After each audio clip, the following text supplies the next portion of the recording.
Oke, kita ngomongin saham lagi ya. Ya, ada yang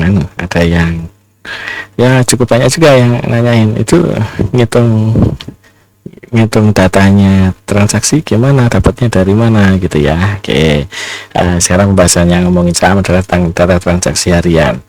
Ya, konteksnya adalah di pasar saham Indonesia. Pasar saham Indonesia itu artinya kalau apa namanya, saham-sahamnya itu saham yang ada di pasar saham Indonesia gitu ya. Barangnya itu satuannya lot, satu lot 100 lembar sekarang per masa ini gitu ya. Kemudian uangnya itu pakai rupiah gitu ya, ceritanya gitu. Oke, jadi sumber datanya itu dari BI langsung. Setiap transaksi itu nanti di akhir hari lewat sekuritasnya biasanya sudah diberikanlah data itu, sudah terbuka itu semuanya gitu ya. Nah, misalnya ini broker trade by stock gitu, biasanya ada di fiturnya. Misalnya kita ambil aja tanggal 12 ya. Nah, kita pakai paling gampang kita pakai yang market makernya adalah murni asing dulu deh. Oke, ini ya BBCA itu market makernya Bandarela itu asing, maka selain asing gitu ya, itu diasumsikan adalah mereka retail semua gitu, institusi lokal, individual lokal lah, itu retail semua. Bahkan kalau di hitungan yang mau lebih detail, foreign yang individual dimasukkan sebagai retail, bukan market maker gitu ya. Ini kalau kita ngomong BBCA karena dia market makernya full asing. Itu tahunya dari mana? Dari KCI, datanya KCI. Oke, dalam kasus ini contoh ya. Ini adalah contoh tampilannya, ini bentuknya summary. Oke.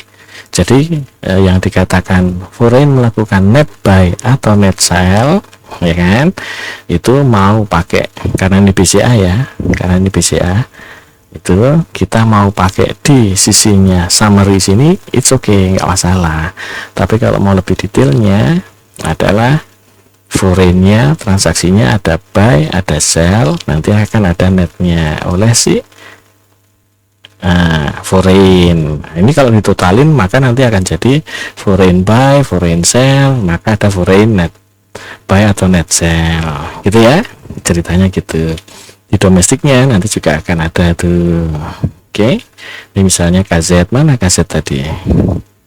Nah, di short dulu deh. Nah, ini misalnya KZ di sini ada domestik yang buy nggak ada, tapi domestik yang sell ada. Nah, karena ini domestik gitu ya ceritanya, BBCA itu market makernya adalah foreign. Nah, jadi pemilik dominannya adalah foreign, yang menggerakkan harga itu foreign, asing gitu kan. Maka pelaku di sini yang domestik yang melakukan sell gitu, itu bisa jadi institusi lokal atau individual lokal. Nah, individual lokalnya itu entah yang rakyat jelata yang modalnya kecil-kecil atau pihak individual yang punya modal besar. Tapi karena ini kita pakainya KZ, ini termasuk kelompok broker yang dimiliki asing gitu kan, maka bisa jadi di sini kalau dia bisa buka akun di KZ, berarti potensinya ini pemodalnya besar. Tapi karena ini di BCA, tetap saja statusnya retail gitu ya, bukan market maker. Ceritanya begitulah, ceritanya gitu. BBRI juga sama analisanya begitu. Tapi kalau yang di sini market makernya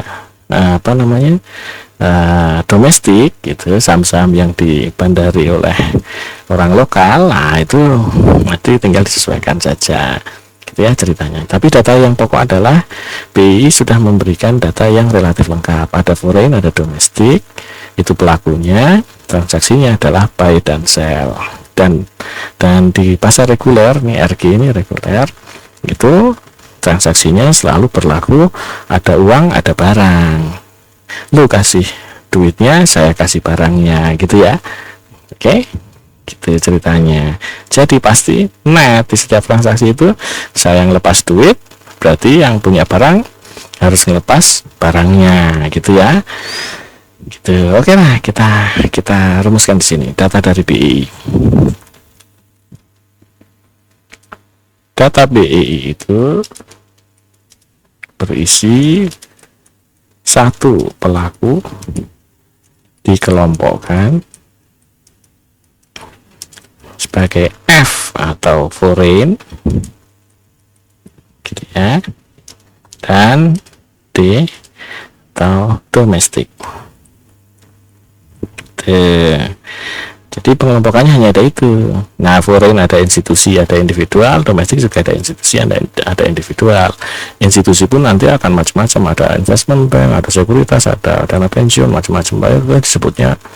Disebutnya entah itu institusi atau individual, namanya asalkan dia foreign, bukan orang Indonesia, bukan terdaftar sebagai penduduk Indonesia, ya foreign namanya gitu ya. Itu. Oke, yang kedua, transaksinya itu adalah buy dan sell. Nah, yang ketiga, administrasi transaksi itu broker. Nah, yang ketiga ini kita abaikan dulu, ya kan? Yang ketiga ini kita abaikan dulu. Ini hanya alat bantu untuk menentukan market makernya nanti. Mengelompokkan market makernya supaya lebih enak, memilah supaya kita dapat siapa yang market maker beneran, siapa yang itu tuh kayaknya bukan market maker. Oke, prinsip dasarnya adalah setiap transaksi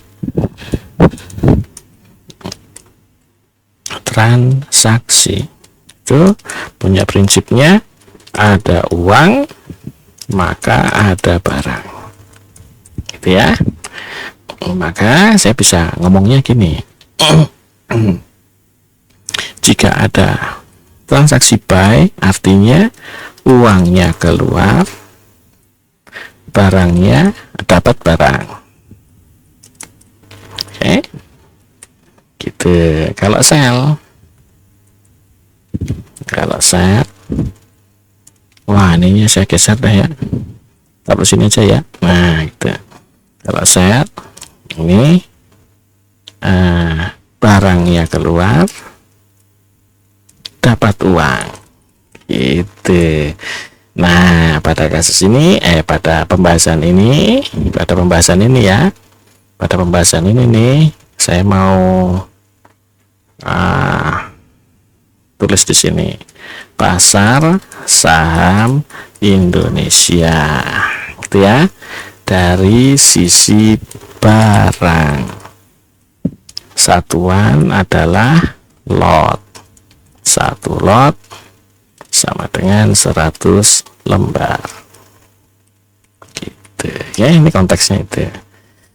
Itu ceritanya. Nah, asal udah sampai sini udah kebayang aja udah oke. Di sini ada yang kita sebut net transaksi. Ini pasti buy dikurangi sell, karena net nyebutnya. Oke, kalau total itu berarti buy ditambah sell gitu ya. Nah, ini saya kodakin. Kotak ini pakai yang kotak gede-gede ini aja kali ya. Nah, gini deh, kotak gede ya. Nah, di sini ada pelakunya, disebut buyer. Di sini disebut seller. Gitu, kotakin lagi. Nah, sekarang jenis transaksinya, ini jenis transaksinya itu yang paling mungkin kan ya, jenis atau apalah. Nah, nomor satu, ini nomor satu, ini ditengahin aja deh gini, yang buy adalah F, yang sell adalah F. Ini dalam satu hari itu ya, di bursa ya, kita ngomongin di tanggal tertentu nih, misalnya saham PQRS gitu ya, atau BBCA lah, atau apa gitulah, ceritanya gitu ya. Di sini nih artinya kalau ada buyer F, dia beli 500 lot gitu ya, maka harus, karena di sini sellernya juga F, seller yang F ini juga harus ngeluarin barang, ngelepas barang sebanyak 500 F. Jadi buyer beli dengan uang, jadi dia ngeluarin uang yang senilai dengan 500 lot untuk dapat barang 500 lot dari si seller yang F, gitu ya. Berikutnya yang F ini juga berpotensi dia membelinya 1.500 lot, ini juga harus ada yang lepas 1.500 lot. Ini netnya pasti 0 kan, nih buy dikurangi sell, nih kan netnya 0 nih. Nah, tuh netnya 0.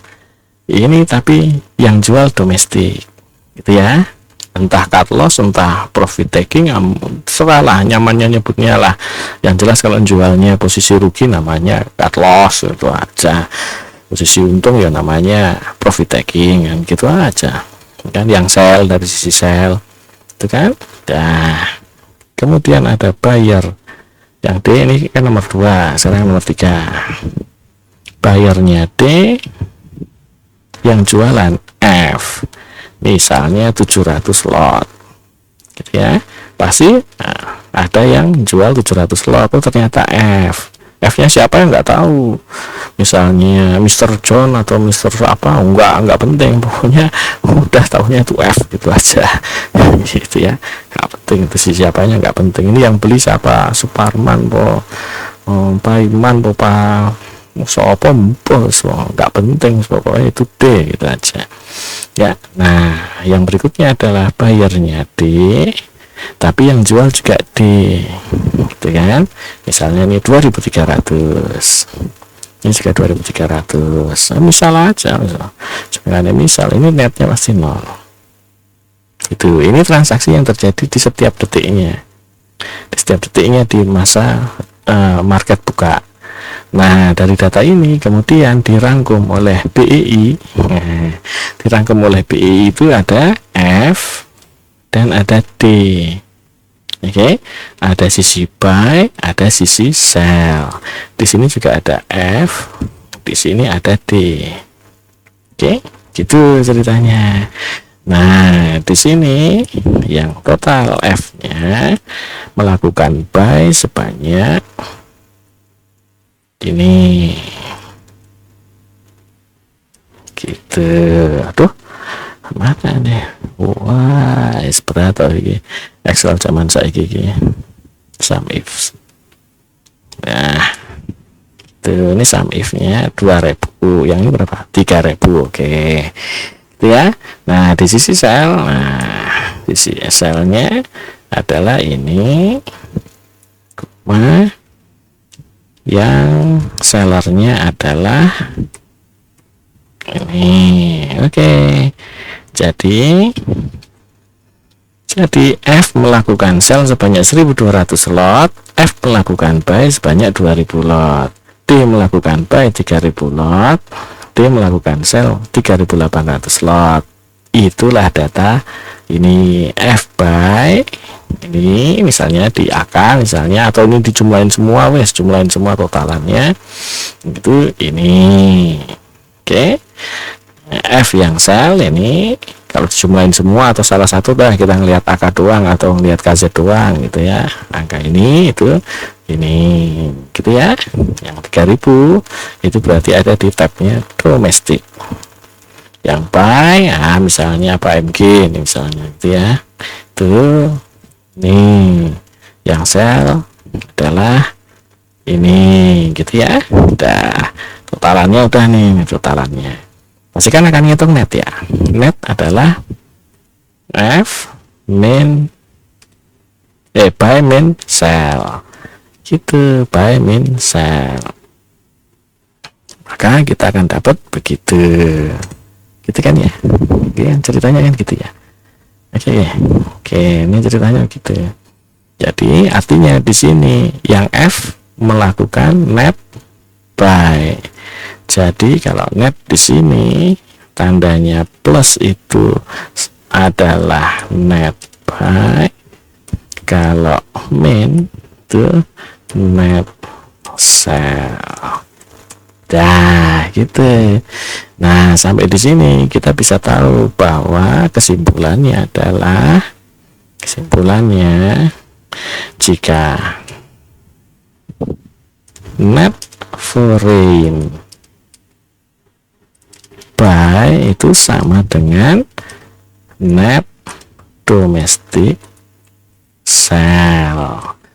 Ini satu, itu kesimpulannya itu satu. Yang kedua, net foreign sell sama dengan net domestic buy, gitu ya. Nah, ini nggak usah dibantah, nyatanya begitu kok. Jadi nggak usah bingung, udah begitu aja. Nah, volume transaksi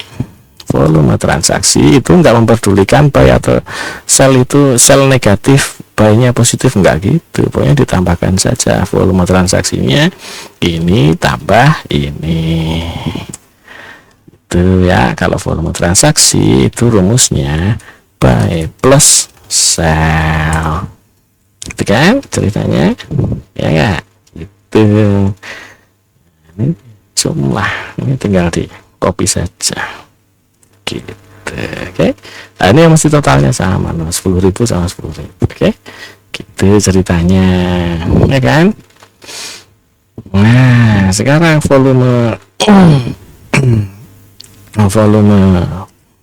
buy, volume uang teh, maka pasti bagi duanya, buy plus sell dibagi 2. Tuh, pakai diginiin biar nggak berubah gitu. Nah, ini berarti ini dibagi 2 gitu ya, dan tinggal di copy. Nah, sekarang kalau totalannya, nih total di sini. Nah, total netnya pasti ini tambah ini 0 kalau net. Total net volume, nah itu 0. Tapi kalau netnya yang itu enggak 0. Oke. Nah, angka volume transaksi buy plus sell itu kalau di sini nanti jadinya yang ini, malah ini yang kolom ini gitu, ya kan. Nah, kalau net ini kan sudah masih per BK, ini per broker. Ini kalau di sum semuanya pasti 0. Itu nilai ini, nilai yang ini nih, ini adalah di total lot gitu ya. Itu, nah, yang ini dapatnya dari mana ya, ini harus dihitung sendiri. Kalau udah ngambil data itu dibagi 2 saja, nanti kan ketemu. Sampai situ harusnya sudah jelas lah, kita sudah tahu bahwa datanya itu begitu. Jadi tergantung, sekarang kalau kita mau lihat market makernya, berarti harus dilihat ke data KCI-nya market makernya. Data terakhir itu siapa yang jadi market maker, BCA masih asing, maka kita cukup lihat saja totalnya si asing berapa, net buy atau net sell asingnya. Kalau asingnya adalah net buy, berarti pasti domestiknya, entah itu dana pensiun atau apa, atau individual retail, itu pasti semuanya retail statusnya, karena market makernya itu adalah si asing gitu. Pasti ini lokalnya pasti pada sell. Kalau net buy asing net buy di BCA, berarti lokalnya sell. Kalau lokalnya sell itu statusnya profit taking atau cut loss gitu. Sekarang balik, kalau di BCA nanti ada net foreign-nya adalah sell, berarti domestiknya di sisi buy, net buy, berarti ada yang pada beli, borong gitu, ya kan. Nah, sekarang bagaimana mengubah si foreign ini jadi dari net sell ke net buy? Ya, lokalnya diem aja, nanti kan dia sendiri yang akan ngatur. Sekarang kalau semua lokal tidak bertransaksi, hanya asing saja, ya nanti asingnya akan ngatur harganya. Dia mau naikin atau nurunin terserah dia. Ada temennya yang di AK dia suruh pasang buy, ada yang di ZB dia suruh pasang sell, itu mungkin saja. Kan mereka punya kebutuhannya masing-masing. Ingat ya, transaksinya tetap ini ya. Kejadian ini pasti terjadi di di dalam setiap detiknya di market ya. Kita nggak tahu kepentingan mereka masing-masing apa. Kenapa F beli dari F? Oh, nggak tahu, nggak ada urusan, pokoknya nilai totalnya segini, statusnya selama lokal yang bertransaksi di sana itu statusnya retail, selama F yang bertransaksi di sana itu statusnya market maker, karena kita ngomongin BCA. Kalau ngomongin saham yang bandarnya lokal ya beda lagi kan gitu ya. Kira-kira sampai situ aja deh ya, cukup jelas lah ya. See you.